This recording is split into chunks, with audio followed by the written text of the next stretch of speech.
स्वागत है आपका वाईपी एजुकेशन ट्रिक चैनल पर। तो दोस्तों मेरे इस चैनल पे आपको यूपी डीएलएड की क्लासेस अभी चल रही हैं। UP DElEd second semester. अगर आप भी सेकेंड सेमेस्टर के स्टूडेंट हैं तो आप वाईपी एजुकेशन ट्रिक चैनल को सब्सक्राइब कर लीजिए और नीचे बेल आइकन की घंटी है उसको प्रेस कर लीजिए। इससे क्या होगा कि जब भी हम वीडियो को अपलोड करेंगे तो उसका नोटिफिकेशन सबसे पहले आपके पास पहुँच जाएगा। दोस्तों अभी ये ऑब्जेक्ट क्वेश्चन की सीरीज़ें चल रही हैं डीएलएड सेकेंड सेमेस्टर वालों के लिए, ठीक है। तो ये जो सीरीज आज की है ये विज्ञान की है। तो विज्ञान में जितने भी महत्वपूर्ण इंपॉर्टेंट क्वेश्चन आपके हैं बहुविकल्पीय टाइप के, ये सारे के सारे पूरी बुक का इस वीडियो के अंदर हम आपको कंप्लीट करा देंगे, ठीक है। तो बिना किसी देरी के अब करते हैं अपने लोग वीडियो को स्टार्ट। देखो पहला क्वेश्चन आपका स्क्रीन पे लग चुका है। पहला क्वेश्चन है कि भाई सौर मंडल का सबसे बड़ा ग्रह है। अब देखो यहाँ पे सौर मंडल का सबसे बड़ा ग्रह पूछ रहा है, तो वो मंगल है, बृहस्पति है, पृथ्वी है, बृहस्पति है या शनि है। तो जो सौर मंडल है, सौर मंडल का जो सबसे बड़ा ग्रह है वो आपका बृहस्पति हो जाएगा, यानी हमारा सी ऑप्शन सही हो जाएगा। अगला क्वेश्चन देखिए। अगला क्वेश्चन है पृथ्वी अपने अक्ष पर कितना झुकी है। 23.5 डिग्री, 24 डिग्री, 22.5 डिग्री या 20 डिग्री। तो इसमें जो करेक्ट आंसर आपका हो जाएगा ये पहला वाला ऑप्शन सही हो जाएगा। पहला ऑप्शन क्या कह रहा है, ये 23.5 डिग्री। चलो अगला क्वेश्चन देखो।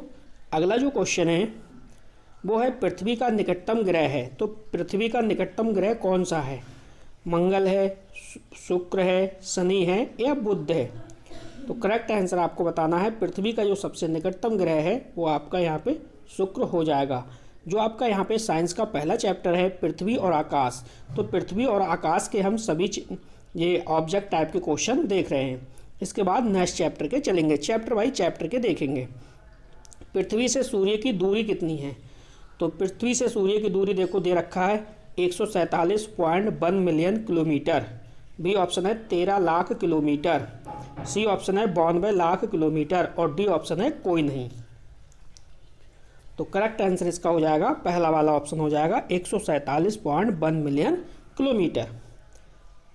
पांचवा क्वेश्चन देखो। अगला क्वेश्चन है सूर्य की संरचना में हाइड्रोजन का भाग है। तो सूर्य की संरचना में हाइड्रोजन का जो भाग है वो कितने परसेंट है, 96% है या 90% है, 98% है या 75% है। करेक्ट आंसर आपको बताना है। तो करेक्ट आंसर कितना हो जाएगा, 75% हो जाएगा। दोस्तों ये आपका सेकंड सेमेस्टर है। सेकंड सेमेस्टर में बच्चों की सबसे ज़्यादा बैकें आती हैं, इस बात को आपको ध्यान रखना है। तो मेहनत से आप पढ़ाई करिए। जो बहुविकल्प टाइप के क्वेश्चन हैं ये साइंस के मैं आपको बता दूं 5 विकल्प पूछे जाते हैं। अगर आप ये वीडियो कंप्लीट देख लेते हो तो आपके 5 मार्क्स जो है वो पक्के हो जाएंगे। इससे बाहर क्वेश्चन आपका नहीं आने वाला। सौर मंडल का सबसे मुख्य तारा है, सौर मंडल का सबसे मुख्य तारा है सूर्य है, चंद्रमा है, पृथ्वी है या बुध है। तो जो सौर मंडल है इसका सबसे मुख्य तारा हमारा आंसर हो जाएगा इसमें पहला वाला ऑप्शन सूर्य है। अगला देखो 7वां क्वेश्चन कह रहा है वायुमंडल विहीन उपग्रह है। तो वायुमंडलीय विहीन जो उपग्रह है चंद्रमा है, सूर्य है, बुध है या कोई नहीं है। करेक्ट आंसर आपको चुनना है। तो देखो वायुमंडल विहीन उपग्रह की बात कर रहा है तो ये चंद्रमा है, पहला वाला ऑप्शन यहाँ पे राइट है। अगला क्वेश्चन देखो। अगला क्वेश्चन है करोड़ों तारामंडल का निर्माण करते हैं। तो करोड़ों तारामंडल जो है वो निर्माण करते हैं, किसका करते हैं, आकाश गंगा का करते हैं या मिल्की वे का करते हैं, ब्रह्मांड का करते हैं या कोई नहीं। तो आपको यहाँ पे भी करेक्ट आंसर चुनना है। तो करोड़ों तारामंडल निर्माण करते हैं वो आकाश गंगा का करते हैं, ए ऑप्शन यहाँ पे आपका सही हो जाएगा। दोस्तों वीडियो के डिस्क्रिप्शन में हमने टेलीग्राम चैनल की लिंक दे दी है। अगर आप डीएलएड सेकेंड सेमेस्टर के हैं तो आप टेलीग्राम चैनल से जुड़ जाइए, वहाँ पे आपको स्टडी मटेरियल वीडियो वगैरह आपको मिल जाएंगी। देखो सौर मंडल के सबसे बाहरी सीमा का ग्रह है, नेपच्यून है, शनि है, बृहस्पति है या यह सभी है। तो यहाँ पे सौर मंडल के सबसे बाहरी सीमा की अगर हम बात करें तो हमारा जो राइट आंसर है वो नेपच्यून है, ए ऑप्शन आपका सही हो जाएगा। अगला क्वेश्चन देखो, क्वेश्चन नंबर 10। क्वेश्चन नंबर 10 कह रहा है भाई सूर्य का प्रकाश कितने समय में पृथ्वी तक पहुंचता है। जो सूर्य है, सूर्य का प्रकाश कितने समय में पृथ्वी तक पहुंचता है। पहला ऑप्शन है 18.33 सेकेंड, बी ऑप्शन है 8.33 सेकेंड, सी ऑप्शन है 80.33 सेकेंड और डी ऑप्शन है 80.33 सेकेंड। ये देखिए सी और डी बिल्कुल सेम ऑप्शन है। तो 10वां अगर हम क्वेश्चन का करेक्ट आंसर की बात करें तो आपका हो जाएगा 8.33 मिनट। यानी जो सूर्य का प्रकाश कितने समय में पृथ्वी पर पहुंचेगा, वो पहुंचेगा 8.33 मिनट। ये आपको ध्यान रखना है। अगला क्वेश्चन देखो। अगला क्वेश्चन है कि भाई सौर मंडल में कुल ग्रहों की संख्या कितनी है। 9 है, 8 है या 10 है या फिर इनमें से कोई नहीं। तो जो सौर मंडल में कुल ग्रहों की जो संख्या है वो हमारी 8 है। बी ऑप्शन हमें यहाँ पे सही हो जाएगा। अगला क्वेश्चन देखो। अगला क्वेश्चन है पृथ्वी का जुड़वा किस ग्रह पृथ्वी का जुड़वा ग्रह किस ग्रह को कहा जाता है। शुक्र को कहा जाता है, शनि को या यूरेनस को या फिर बृहस्पति को। तो करेक्ट आंसर यहाँ पे आपको चुनना है। तो शुक्र ग्रह का जो जुड़वा ग्रह किसे कहा जाता है, ये पृथ्वी का जो जुड़वा ग्रह है ये शुक्र है। ए ऑप्शन बिल्कुल सही है। अगला क्वेश्चन देखो। किन ग्रहों की कक्षाओं के बीच क्षुद्र ग्रह पाए जाते हैं। अब देखो किन ग्रहों के कक्षाओं के बीच में क्षुद्र ग्रह पाए जाते हैं। मंगल कॉमा पृथ्वी है, यूरेनस कॉमा नेपच्यून है, बुध कॉमा शुक्र है, मंगल कॉमा बृहस्पति है। करेक्ट आंसर आपको चुनना है। तो किन ग्रहों की कक्षाओं के बीच क्षुद्र पाए जाते हैं, वो है मंगल और बृहस्पति। यानी डी ऑप्शन हमारा बिल्कुल यहाँ पे सही हो जाएगा। अगला क्वेश्चन देखिए। Question number 14। क्वेश्चन नंबर 14 कह रहा है कि किस ग्रह के सर्वाधिक उपग्रह हैं। तो यहाँ पे उपग्रह आपको बताना है कि ऐसा कौन सा ग्रह है जिसके सबसे ज़्यादा उपग्रह हैं। नेपच्यून है, बुध है, मंगल है या बृहस्पति है। तो देखो ये इस क्वेश्चन पे आप स्टार लगाओ, काफ़ी अच्छा क्वेश्चन है। जो बृहस्पति है, बृहस्पति के सबसे ज़्यादा उपग्रह हैं। अगला क्वेश्चन देखिए। Question number 15। अगला जो क्वेश्चन है हमारा, किस ग्रह को सौर मंडल से बाहर रखा कर दिया गया है। अब कौन सा ऐसा ग्रह है जिसको सौर मंडल से ही बाहर रख दिया गया है। शनि है, बुध है, एम है या यह सभी है। तो करेक्ट आंसर हमारा क्या हो जाएगा, सी ऑप्शन हो जाएगा, एम को रखा गया है बाहर। अब देखो जो अगला चैप्टर है, अगले चैप्टर के ये ऑब्जेक्ट आ गए। हम आपको अगला चैप्टर का नाम बताते हैं। आपका जो अगला चैप्टर है उसका नाम है मिट्टी, उसका क्या नाम है अभी चेक करते हैं, मृदा तथा फसलें। तो मृदा तथा फसलों से ये क्वेश्चन आपका है। ठीक है, तो यहाँ पे आप समझिए। क्वेश्चन नंबर कह रहा है देखो मिट्टी कितने प्रकार की होती है। 2 प्रकार की, 6 प्रकार की, 5 प्रकार की या 10 प्रकार की। तो इसमें आपको बताना है भाई मिट्टी के प्रकार। अगर हम इसके करेक्ट आंसर की बात करें तो जो मिट्टी होती है वो 6 प्रकार की होती है। कितने प्रकार की, 6 प्रकार की। अगला क्वेश्चन देखो। अगला क्वेश्चन है बिना जोती गई मिट्टी होती है, बहुत उपयोगी होती है, गीली होती है, उपयोगी नहीं होती या उपयुक्त सभी। तो बिना जोती गई मिट्टी की बात कर रहा है भाई, बिना जोती गई मिट्टी। करेक्ट आंसर आपको यहाँ पे चुनना था।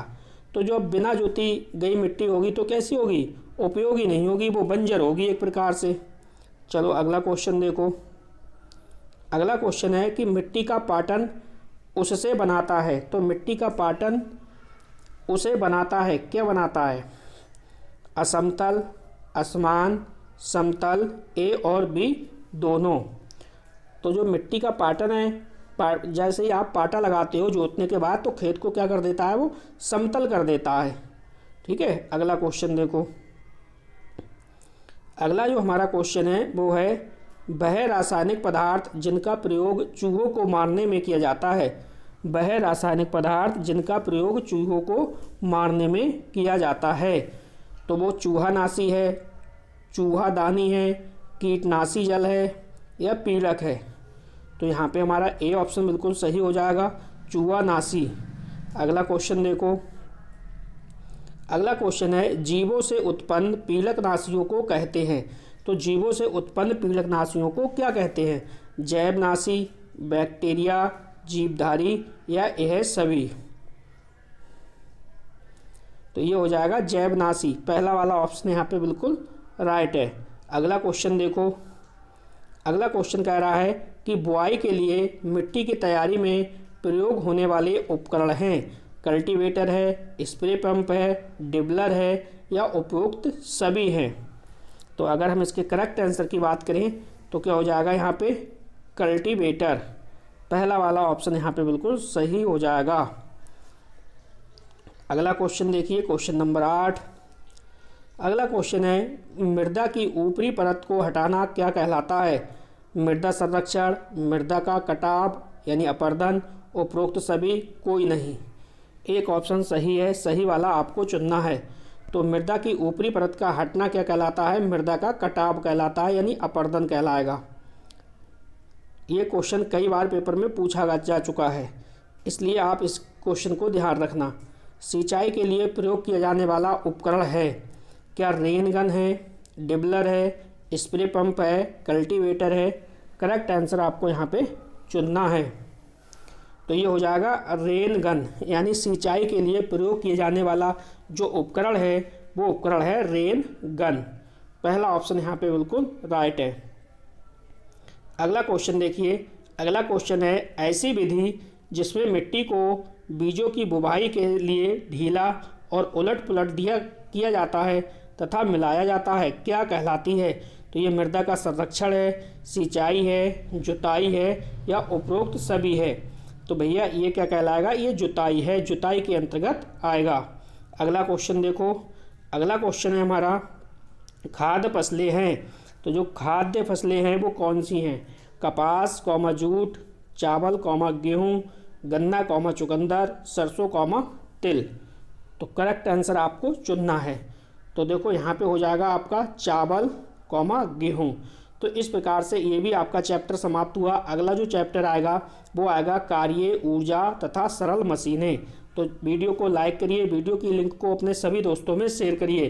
दोस्तों टेलीग्राम चैनल से अवश्य जुड़िए। चलिए अगला जो हमारा क्वेश्चन है वो कह रहा है भाई बल और दूरी का गुणनफल कहलाता है। तो बल और दूरी का जो गुणनफल है क्या कहलाता है, वो कार्य है, मात्रक है, बल है या कोई नहीं है। करेक्ट आंसर, तो बल और दूरी का जो गुणनफल है उसको हम कार्य कहते हैं। ए ऑप्शन यहाँ पे सही होगा।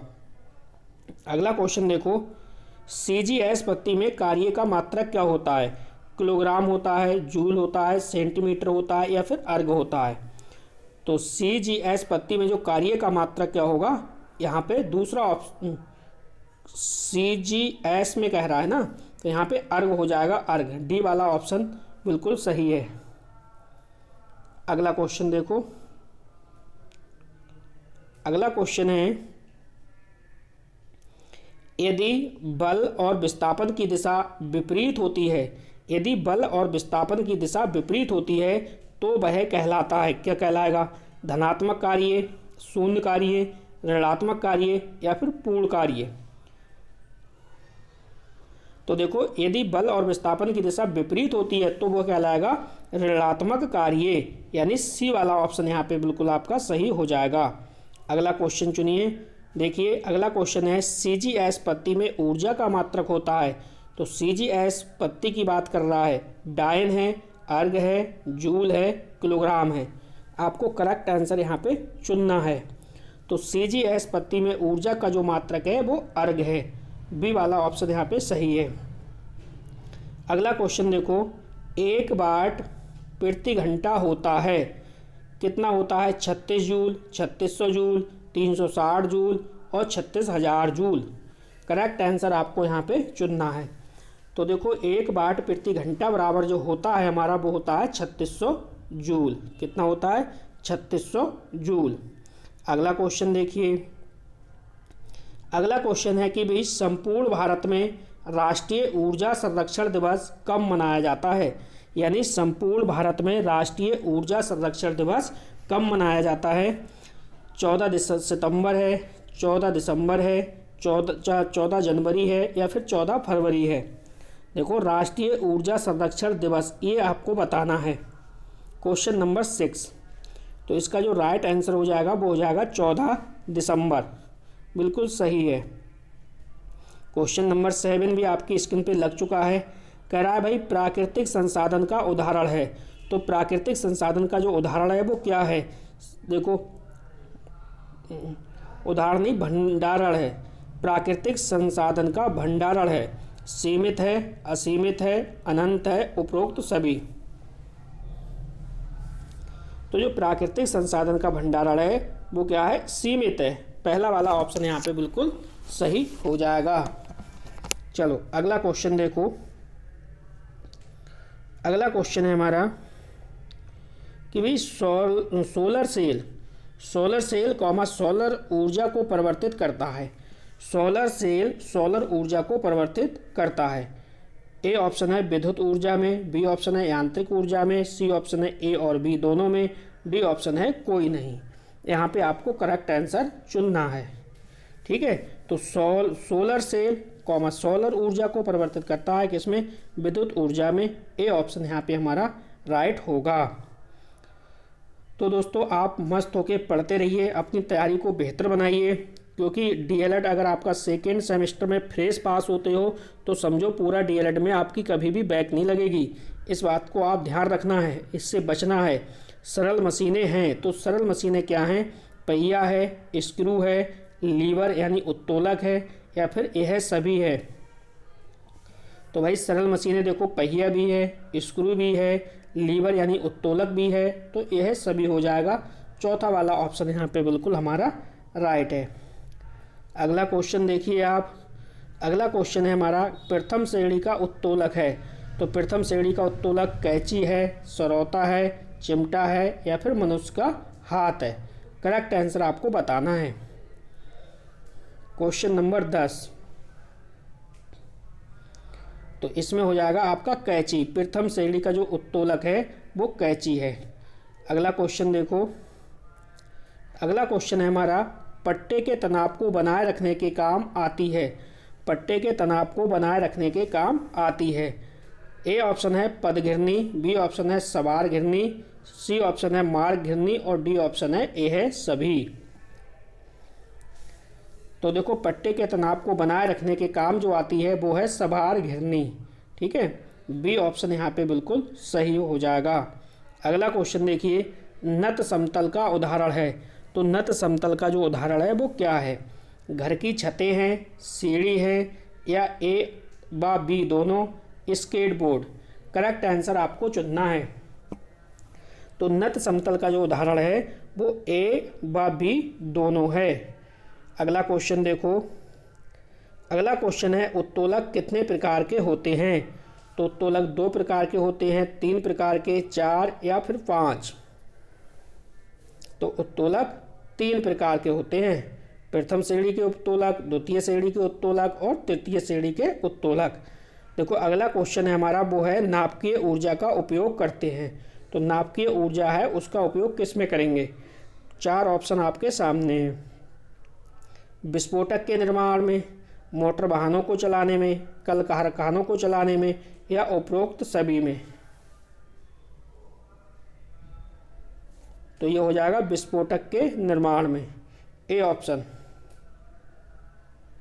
चलिए 15वां क्वेश्चन देखो। 15वां क्वेश्चन है हमारा कार्य का एम के एस प्रणाली में मात्रक। तो देखो इस क्वेश्चन पे आप स्टार लगाओ, काफ़ी बेहतरीन क्वेश्चन है और कई बार आपका इस एग्जाम में पूछा जा चुका है। तो कार्य का जो एम के एस प्रणाली में मात्रक है वो न्यूटन है, मीटर है, न्यूटन मीटर है, या वाट घंटा है। करेक्ट आंसर आपको यहाँ पे चुनना है। तो कार्य का जो एम के एस पत्ती की बात हो रही है तो एम के एस पत्ती में हो जाएगा न्यूटन मीटर। अगला क्वेश्चन देखो, क्वेश्चन नंबर 16। विद्युत ऊर्जा को यांत्रिक ऊर्जा में परिवर्तित करता है। तो विद्युत ऊर्जा को यांत्रिक ऊर्जा में कौन परिवर्तित करता है? डायनमो, सोलर सेल, विद्युत मोटर, या फिर सितार। तो विद्युत ऊर्जा को यांत्रिक ऊर्जा में परिवर्तित करता है, इसका जो करेक्ट आंसर है आपका ये हो जाएगा विद्युत मोटर। अगला क्वेश्चन देखिए। अगला क्वेश्चन है द्वितीय श्रेणी का उत्तोलक है। कैंची है, हैंडपंप है, सरौता है, या फिर चिमटा है। करेक्ट आंसर आपको यहाँ पे बताना है। तो ये द्वितीय श्रेणी का है, ये हो जाएगा आपका श्रोता। ठीक है, तो इस चैप्टर के भी आपके ऑब्जेक्ट है वो आपके कंप्लीट हो गए। अगला जो चैप्टर हमारा चलेगा वो चलेगा जीवों की संरचना तथा जीवन की क्रियाएं। ठीक है, इसके भी हम सभी ऑब्जेक्ट देख लेंगे। तो कुल मिला के इस क्लास में हम विज्ञान के जितने भी ऑप्शन हैं आपके जो 5 नंबर के क्वेश्चन पूछे जाते हैं वो हम आपको सभी कवर करा देंगे। तो प्लीज़ वीडियो को लाइक करिए और वीडियो की लिंक को अपने सभी दोस्तों में शेयर भी कीजिए। इस वीडियो के डिस्क्रिप्शन में आप जाइए, टेलीग्राम चैनल को भी ज्वाइन कर लीजिए। अगला क्वेश्चन देखो, यहाँ पे क्वेश्चन है बहुविकल्पीय प्रश्न। देखो पहला है जीवन का मूल आधार है। पहले ही क्वेश्चन पे आप स्टार लगाओ, काफ़ी अच्छा क्वेश्चन है कि जीवन का मूल आधार है क्या है, साइटोप्लाज्म है, कोशिका कला है, सेंट्रोसोम है या जीव द्रव्य है। तो जीवन का जो मूल आधार है ये जीव द्रव्य है, डी ऑप्शन। अगला क्वेश्चन देखो, अगला क्वेश्चन है कोशिका का नियंत्रण अंग है। जो कोशिका है, कोशिका का नियंत्रण अंग है क्या है। 4 ऑप्शन आपके सामने हैं। पहला है इसमें देखो केंद्रक, दूसरा है इसमें कोशिका द्रव, तीसरा है कोशिका भित्ति और चौथा है उपरोक्त सभी। तो कोशिका का जो नियंत्रण केंद्र है, नियंत्रण अंग है, वो केंद्रक है, ए ऑप्शन सही होगा। अगला क्वेश्चन देखिए, अगला क्वेश्चन है कोशिका की कोशिका कला होती है, पारगम्य होती है, वर्णात्मक पारगम्य होती है, अपारगम्य होती है या कोई नहीं। तो यहाँ पे हो जाएगा वर्णात्मक पारगम्य। थोड़ा सा स्पीड से चलेंगे, ठीक है, जिससे कि समय कम लगे और अधिक से अधिक आप क्वेश्चन देख सको। कोशिका भित्ति किसमें पाई जाती है, जंतु कोशिका में, वनस्पति कोशिका में, दोनों में, इनमें से कोई नहीं। तो कोशिका भित्ति किसमें पाई जाती है ये आपको करेक्ट बताना है। तो ये पाई जाती है वनस्पति कोशिका में। कोशिका भित्ति वनस्पति कोशिका में पाई जाती है, जबकि जंतु कोशिका में इसका अभाव होता है, जंतु कोशिका में नहीं पाई जाती। अगला क्वेश्चन ध्यान रखना, कोशिका की खोज किसने की है। तो डायरेक्ट इसे याद रखो, कोशिका की जो खोज है वो रॉबर्ट हुक ने की है। तीसरा विकल्प सही हो जाएगा।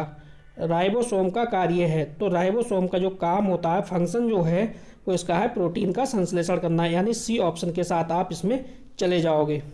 ठीक है, फूलों के रंग का कारण क्या है। तो जो फूलों का रंग का कारण है वो क्या है, अवर्ली लवक है, हरित लवक है, बर्ली लवक है या कोई नहीं है। तो देखो जो फूलों का रंग है ना, इसका जो कारण है वो बर्ली लवक है, सी ऑप्शन सही है। अगला क्वेश्चन है हमारे, मानव शरीर में कितने फेफड़े होते हैं। देखो यहाँ पे फेफड़े की बात कर रहा है, तो डायरेक्ट इसका आंसर आपको याद रखना है। मानव शरीर में 2 फेफड़े होते हैं, कितने, 2। अगला क्वेश्चन है केंद्रक की खोज की थी। अब देखो केंद्रक की खोज किसने की थी, कार्ल लिने ने या फिर रॉबर्ट हुक ने या रॉबर्ट टेलर ने या रॉबर्ट ब्राउन ने। तो यहाँ पे देखो जो करेक्ट आंसर होगा वो रॉबर्ट ब्राउन होगा। इससे पहले पूछा गया था, यहाँ पे है केंद्रक की खोज किसने की थी, और इससे ऊपर वाला जो क्वेश्चन पूछा गया था अभी देखो ये है कोशिका की। तो इसमें दोनों में आप कंफ्यूज मत होना, जो कोशिका की खोज की है वो रॉबर्ट हुक ने की है, ठीक है, और जो केंद्रक की खोज की है वो रॉबर्ट ब्राउन ने की है। इन दोनों क्वेश्चन में आप कंफ्यूज बिल्कुल भी नहीं होना। एक कोशिकीय जीव क्या है। तो देखो जीवाणु है, प्रोटोजोआ है या फिर ईस्ट है या उपयुक्त सभी है। तो एक कोशिकीय जीव कहते किसे हैं भाई, जिसमें एक कोशिका होती है। तो यहाँ पे जीवाणु भी एक कोशिका है, ईस्ट भी है और प्रोटोजोआ भी है, इसलिए हमारा जो ऑप्शन है डी वाला सही हो जाएगा। अगला क्वेश्चन देखो, अगला क्वेश्चन है जीवधारियों में कोशिका कितने प्रकार की होती है। तो जीवधारियों में कोशिका कितने प्रकार की होती है ये आपको बताना है। कह रहा है 2, 3, 5 या फिर 1। तो देखो जो जीवधारियों में जो कोशिका की बात कर रहा है तो 2 प्रकार की होती है, एक कोशिकीय और बहुकोशिकीय। ठीक है, अगला क्वेश्चन, अगला क्वेश्चन है हमारा जंतु एवं पौधे एवं जंतु दोनों हैं। तो पौधे एवं जंतु दोनों क्या हैं, सजीव हैं, निर्जीव हैं, ए बी दोनों हैं या फिर कोई नहीं है। तो इसका जो करेक्ट आंसर हो जाएगा वो हो जाएगा सजीव। देखो सजीव होते हैं क्योंकि पौधों में और जीवों में, जंतु में, दोनों में जान होती है। जिसमें जान होगी तो समझो वो सजीव कहलाएंगे। ठीक। अगला क्वेश्चन समझो, जीव जंतु उच्च वसन में कौन सी गैस निकालते हैं? ऑक्सीजन, कार्बन डाइऑक्साइड, हाइड्रोजन या फिर सभी? तो इसमें हम जाएंगे किसके साथ? CO2 के साथ जाएंगे, कार्बन डाइऑक्साइड। अगला क्वेश्चन है कि भाई शरीर से विषाक्त पदार्थों को बाहर निकालने की प्रक्रिया कहलाती है। तो शरीर है, शरीर से विषाक्त पदार्थों को बाहर निकालने की जो प्रक्रिया है वो क्या कहलाएगी? श्वसन कहलाएगी, प्रजनन कहलाएगी, उत्सर्जन कहलाएगी या फिर कोई नहीं? तो यहाँ पे क्या हो जाएगा? यहाँ पे उत्सर्जन हो जाएगा। ठीक है, शरीर से जो विषाक्त पदार्थों को आप बाहर निकालने की जो प्रक्रिया है वो क्या है? उत्सर्जन है। अगला क्वेश्चन देखो, अगला क्वेश्चन है जीवों में वृद्धि होती है अनिश्चित काल, निश्चित काल, जीवन पर्यंत या फिर 2 वर्षों तक? तो इसमें क्या हो जाएगा? निश्चित काल। अगला क्वेश्चन देखिए, पौधे तथा जंतु दोनों बाहरी उद्दीपनों के प्रति होते हैं, क्या होते हैं? विकसित होते हैं, संवेदनशील होते हैं, अविकसित होते हैं या फिर गतिमान? तो यहाँ पे करेक्ट जो आंसर आपका है ये हो जाएगा संवेदनशील। ठीक है, बी वाला ऑप्शन यहाँ पे राइट हो जाएगा। अगला क्वेश्चन देखो आप, अगला क्वेश्चन है कि भाई विटामिन पदार्थ हैं, तो जो पदार्थ हैं वो क्या हैं? रासायनिक, कार्बनिक, जैविक पदार्थ, लोहे पदार्थ या कोई नहीं? करेक्ट आंसर यहाँ पे आपको चुनना है। तो जो विटामिन पदार्थ होते हैं वो रासायनिक, कार्बनिक होते हैं। ठीक है, ए वाला ऑप्शन यहाँ पे बिल्कुल राइट हो जाएगा। अगला क्वेश्चन देखो, अगला क्वेश्चन है हमारा, पोषण का अंतिम चरण है। तो जो पोषण है उसका अंतिम चरण क्या है? अंतःग्रहण है, पाचन है, भोजन है या फिर स्वांगीकरण है? तो जो पोषण है, पोषण का जो अंतिम चरण होता है स्वांगीकरण होता है। डी ऑप्शन यहाँ पे हमारा सही हो जाएगा। अगला क्वेश्चन है, जो जीवधारी स्वयं अपना भोजन बनाते हैं वे क्या कहलाते हैं? मृतोपजीवी, परपोषी, स्वपोषी या परजीवी? तो देखो, जो जीव अपना स्वयं भोजन बनाते हैं वो क्या कहलाएंगे? स्वपोषी कहलाएंगे। ठीक है, और जो दूसरों पर निर्भर रहते हैं वो क्या कहलाएंगे? परजीवी कहलाएंगे। अगला क्वेश्चन देखो, क्वेश्चन नंबर 20। क्वेश्चन कह रहा है भाई पौधों में मुख्यतः पाया जाता है, तो पौधों में क्या पाया जाता है? पर्णहरिम होता है, लवक होता है, कोशिकावृत्ति होती है, यह सभी होता है। तो क्या होगा यहाँ पे? तो यहाँ पे हो जाएगा ये सभी, क्योंकि पौधों में पर्णहरिम भी होगा, क्लोरोफिल भी होगा, प्लास्टिड भी यानी लवक भी होगा और सेल वॉल यानी कोशिकावृत्ति भी होगी। अगला क्वेश्चन देखिए, अगला क्वेश्चन है हमारा, प्रकाश संश्लेषण की क्रिया होती है वायरस में, जंतुओं में, जीवाणु में या फिर पौधों में? तो इसका जो करेक्ट आंसर है वो होता है पौधों में। प्रकाश संश्लेषण जो होता है वो पौधों में होता है, इसलिए हमारा डी ऑप्शन यहाँ पे बिल्कुल सही है। अगला क्वेश्चन है, सभी मनुष्यों को सांस लेने के लिए आवश्यक है, तो इसका करेक्ट आंसर हो जाएगा क्या है? ऑक्सीजन है। सभी मनुष्यों को सांस लेने के लिए, जीवित रहने के लिए क्या करना पड़ता है? ऑक्सीजन लेनी पड़ती है। अगला क्वेश्चन देखो, अगला क्वेश्चन है, पत्तियों पर आवरण होता है, क्यूटिकल है, जड़ है, तना है या फिर फूल है? तो यहाँ पे जो हमारा करेक्ट आंसर हो जाएगा वो क्या हो जाएगा? क्यूटिकल, यानी जो पत्तियों पर आवरण होता है वो क्यूटिकल होता है। ए ऑप्शन बिल्कुल सही है। तो दोस्तों चलते हैं अगले चैप्टर की ओर। ये आपका चैप्टर कंप्लीट हो गया। दोस्तों अगला जो चैप्टर हमारा चलेगा उसका हम आपको नाम बता दे रहे हैं। उसका नाम है मानव शरीर के अंग एवं कार्य। तो मानव शरीर के अंग एवं कार्य को के जो ऑप्शन है उन्हें भी आप तीन लोग अच्छे से देख लेते हैं। ठीक है, तो देखो अगला क्वेश्चन है हमारा कि दांत के बीच का भाग होता है। तो दांत के बीच का जो भाग होता है वो उसे क्या कहते हैं? क्राउन कहते हैं, पल्प कहते हैं या डेंडाइन होता है या रूट होता है? तो इसके अगर हम करेक्ट आंसर की बात करें तो ये सी वाला हो जाएगा, डेंटाइन। अगला क्वेश्चन है, देखिए ये पेपर में पिछली बार पूछा गया क्वेश्चन है कि मानव शरीर में कुल अस्थियां होती हैं। तो मानव शरीर में जो कुल अस्थियां हैं वो कितनी होती हैं? 190 या 196, 206 या 222? तो यहाँ पे करेक्ट आंसर आपका क्या हो जाएगा? 206। ठीक है, ये आपको याद रखना है। अगला क्वेश्चन है, मानव शरीर में दांतों की संख्या होती है, तो मानव शरीर में दांतों की संख्या कितनी होती है? इसका आंसर आपका रटा होना चाहिए भाई 32। ठीक है, अगला क्वेश्चन देखो। अगला क्वेश्चन है हमारा जो अमाशय है, अमाशय में पाया जाने वाला एंजाइम है, क्या है? टाइलिन है या फिर म्यूसिन है, पेप्सिन है या फिर ट्रिप्सिन है? करेक्ट आंसर आपको यहाँ पे बताना है। देखो अमाशय में पाया जाने वाला जो एंजाइम है वो क्या है? पेप्सिन है। हम सी ऑप्शन के साथ चलेंगे। अगला क्वेश्चन देखिए। अगला क्वेश्चन है हमारा निम्नलिखित में से श्वसन अंग है, तो निम्नलिखित में से श्वसन अंग क्या है? ग्रीवा है, हृदय है या फिर सुषुम्ना है या फिर फेफड़ा है? तो इसका भी आंसर आपको याद होगा कि भाई श्वसन जो अंग है वो हमारा क्या हो जाएगा? फेफड़ा हो जाएगा, यानी डी वाला ऑप्शन बिल्कुल सही है। अगला क्वेश्चन देखो। अगला क्वेश्चन है भाई शर्करा का नियमन करने में सहायक हार्मोन है, शर्करा का नियमन करने में सहायक हार्मोन है, क्या है? पैराथार्मोन, दूसरा ऑप्शन है गैस्ट्रिन, तीसरा है इंसुलिन और चौथा है कीटोजैविक। तो यहाँ पे एक आंसर बिल्कुल सही है, वो क्या हो जाएगा? इंसुलिन। ठीक है, जो कि डायबिटीज में भी इसी का नाम आता है, इंसुलिन का। अगला क्वेश्चन देखो, क्वेश्चन नंबर 7। अगला क्वेश्चन हमारा कह रहा है कि भाई पित्तरस का निर्माण होता है, तो पित्तरस का निर्माण किस में होता है? ये आपको ध्यान रखना है। अग्नाशय में होता है, पित्ताशय में होता है, ग्रहणी में होता है या फिर एकरत में होता है? तो यहाँ पे जो पित्तरस है, पित्तरस का निर्माण होता है एकरत में, यानी लीवर में होता है, यानी डी ऑप्शन यहाँ पे आपका सही हो जाएगा। अगला क्वेश्चन है पीसने वाले दांतों की संख्या बतानी है आपको। पिछली बार जो आपका इस यहाँ से क्वेश्चन बना था वो पूछा गया था लॉन्ग क्वेश्चन। ठीक है, इसमें लॉन्ग क्वेश्चन बना था आपका 2 नंबर वाला। पीसने वाले दांतों की जो संख्या होती है वो 10 है, 8 है, 14 है या फिर 12 है? करेक्ट आंसर क्या होगा यहाँ पे, वो आपको बताना है। तो वो हो जाएगा आपका बी, यानी क्या हो जाएगा? राइट, 8।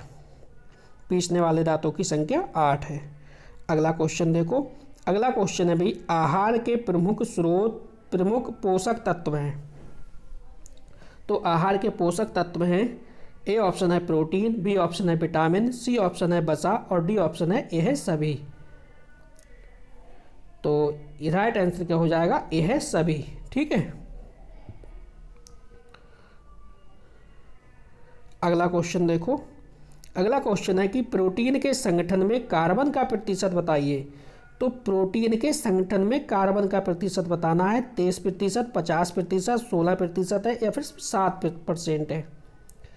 एक ऑप्शन यहाँ पे बिल्कुल सही है आपका, तो यहाँ पे हो जाएगा आपका 50%। क्या हो जाएगा? 50%।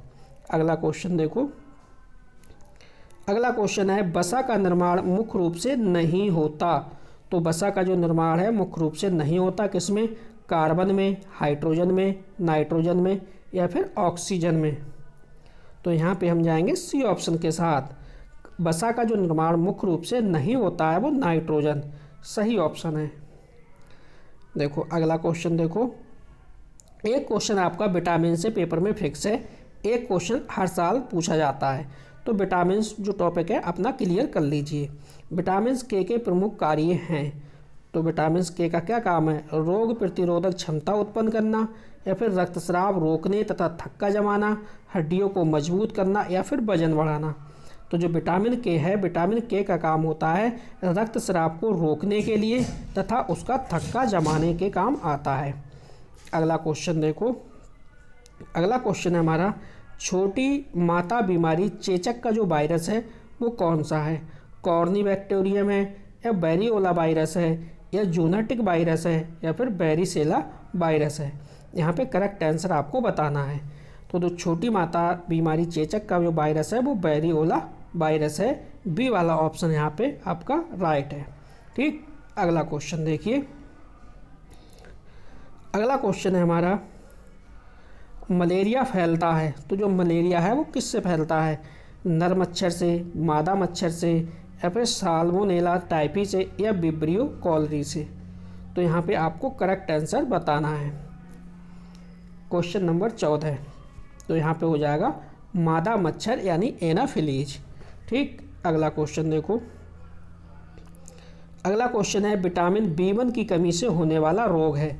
तो विटामिन B1 की कमी से कौन सा रोग होगा?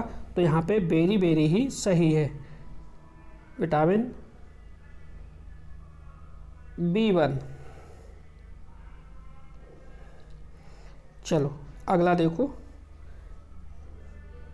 विटामिन C का रासायनिक नाम रेटिनॉल, एस्कॉर्बिक एसिड, थायोमिन या फिर टोकोफेराल। करेक्ट आंसर आपको चुनना है।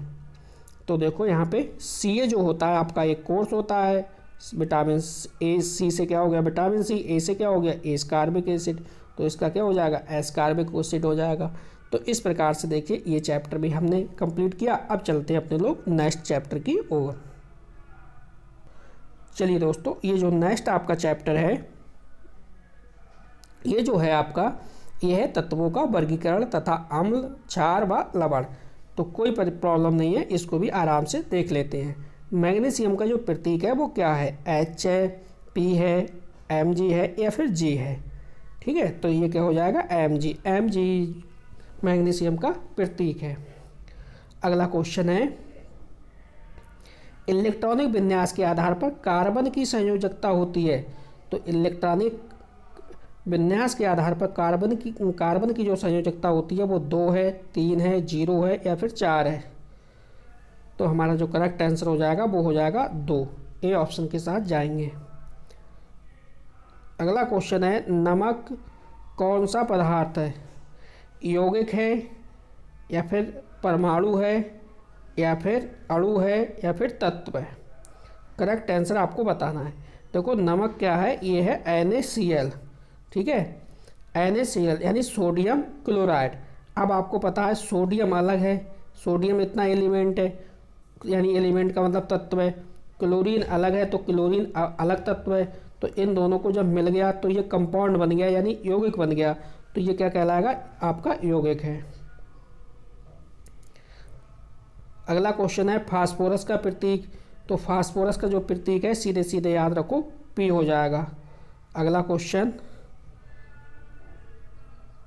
क्वेश्चन है द्रव की संरचना सर्वप्रथम किस वैज्ञानिक ने प्रस्तुत की है? तो ये भी डायरेक्ट याद रखो, कॉन्सेप्ट है जॉन डाल्टन हो जाएगा इसमें, बी ऑप्शन आपका राइट हो जाएगा। इलेक्ट्रॉन की खोज किसने की है? देखो यहाँ से भी पेपर में खूब पूछा जाता है, चैडविक है, थॉमसन है, रदरफोर्ड है या फिर आइंस्टीन है। करेक्ट आंसर आपको बताना है। तो यहाँ पे क्या हो जाएगा? थॉमसन हो जाएगा। इसकी आपको मैं ट्रिक बता देता हूँ, ठीक है। इसकी ट्रिक आप याद रखना है, ट्रिक है ईंट पर नाच, ईंट पर नाच, ये आपको ट्रिक ध्यान रखना है। ईंट पर नाच का मतलब है ई से इलेक्ट्रॉन, इलेक्ट्रॉन के कौन हो गए? थॉमसन, पर से प्रोटॉन, प्रोटॉन के हो गए रा से रदरफोर्ड, और नाच, नाच से क्या है? न्यूट्रॉन, न्यूट्रॉन चा से क्या है? चैडविक।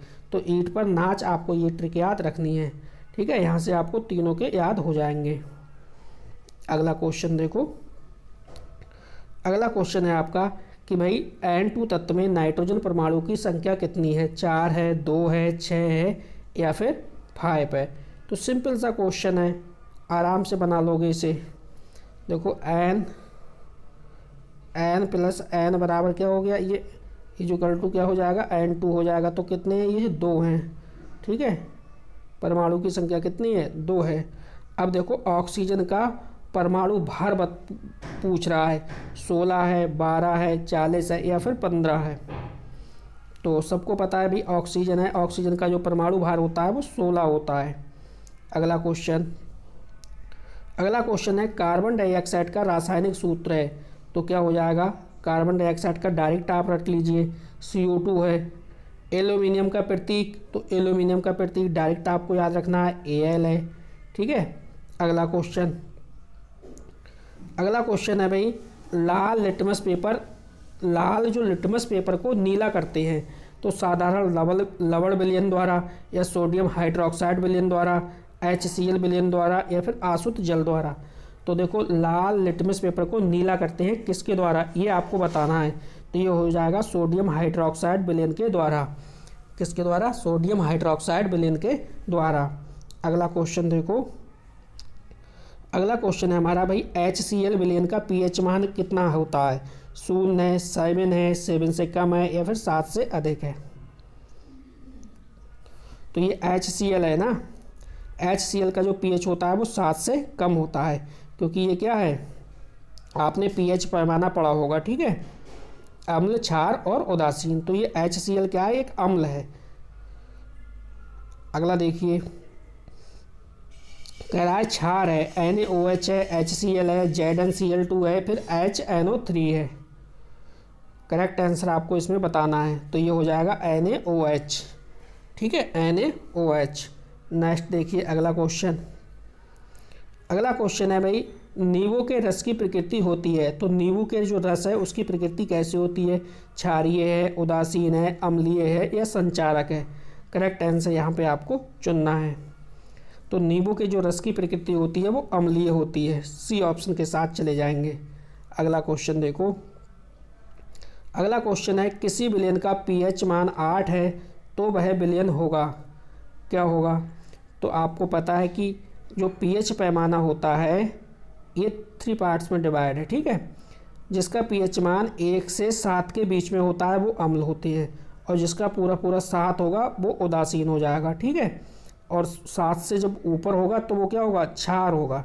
तो यहाँ पे देखो क्या कह रहा है, यहाँ पे वो कह रहा है किसी विलयन का pH मान 8 है तो वो विलयन क्या होगा? तो वो विलयन जाहिर सी बात है क्या हो जाएगा? आपका क्षार हो जाएगा, क्षारीय प्रकृति का होगा।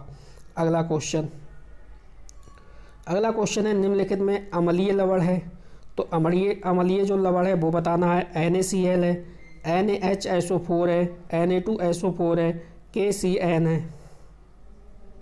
तो ये हो जाएगा NaHSO4। नेक्स्ट देखिए अगला क्वेश्चन क्या कह रहा है, अगला क्वेश्चन कह रहा है अम्ल वे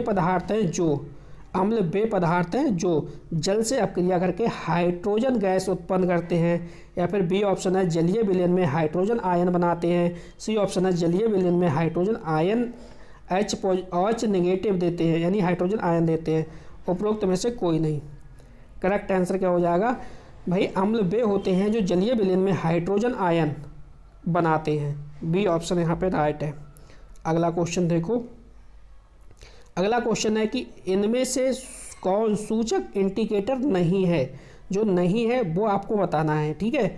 लाल लिटमस है, मिथाइल ऑरेंज है, और फिनोल्फिलीन है या एंटासिड है। तो देखो जो सूचक इंडिकेटर है वो लाल लिटमस तो है और मिथाइल ऑरेंज भी है, ठीक है, फिनोल्फिलीन भी है, लेकिन जो एंटासिड है ये नहीं है, ये नहीं है, ठीक है। तो डी ऑप्शन यहाँ पे राइट होगा।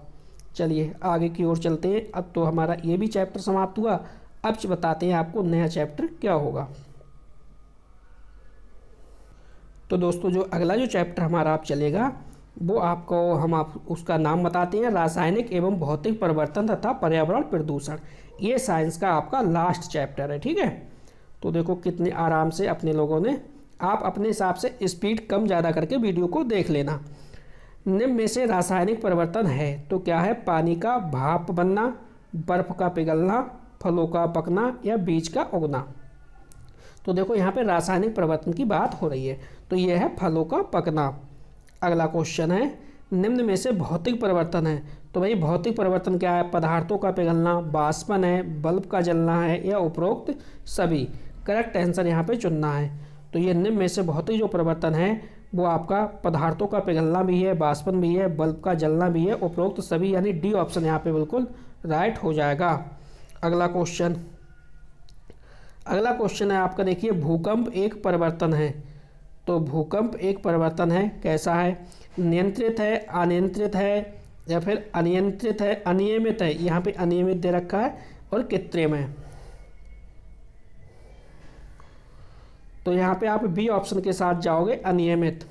अगला क्वेश्चन है भौतिक परिवर्तन में पदार्थ के गुण में परिवर्तन होता है, किसमें होता है? आकार में, रंग में, अवस्था में या उपरोक्त सभी में। तो भौतिक परिवर्तन में पदार्थ के गुणों में परिवर्तन भाई आकार में भी होगा, अवस्था में भी होगा, रंग में भी होगा, तो हम डी ऑप्शन के साथ चले जाएंगे। दही का जमना क्या है, तो दही का जमना आपको क्लियर पता है, इसका करेक्ट आंसर क्या होगा, दही का जो जमना है वो एक रासायनिक परिवर्तन है। ठीक है, वायु प्रदूषण किससे होता है, तो भाई मोटर वाहनों का धुआं इससे भी होगा, कूड़े का जलना इससे भी होगा, आग का जलना इससे भी होगा, तो उपरोक्त सभी हो जाएगा। अगला क्वेश्चन देखो, अगला क्वेश्चन है पृथ्वी में कंपन होने की क्रिया क्या कहलाती है, तो पृथ्वी में जो कंपन होने की क्रिया क्या कहलाएगी, सूखा कहलाएगी, जी नहीं, बाढ़ कहलाएगी, बिल्कुल नहीं, हिमपात तो बिल्कुल नहीं, तो क्या कहलाएगी, भूकंप कहलाएगी ये। ठीक है, पृथ्वी में कंपन होने की क्रिया क्या कहलाएगी, भूकंप कहलाएगी। अगला क्वेश्चन देखिए, अगला क्वेश्चन है भारत में आने वाला सबसे बड़ा भूकंप किस सन में आया है, 1999 में, 97 में, 2001 में या 2000 में। इसका जो करेक्ट आंसर है वो है 2001 में। ठीक है, भारत में सबसे बड़ा जो भूकंप आया वो 2001 में आया। अगला क्वेश्चन देखो, अगला क्वेश्चन है हमारा जल प्रदूषण के स्रोत कौन से हैं, मानवीय क्रियाएं, प्राकृतिक क्रियाएं, उपरोक्त दोनों, उपयुक्त में से कोई नहीं।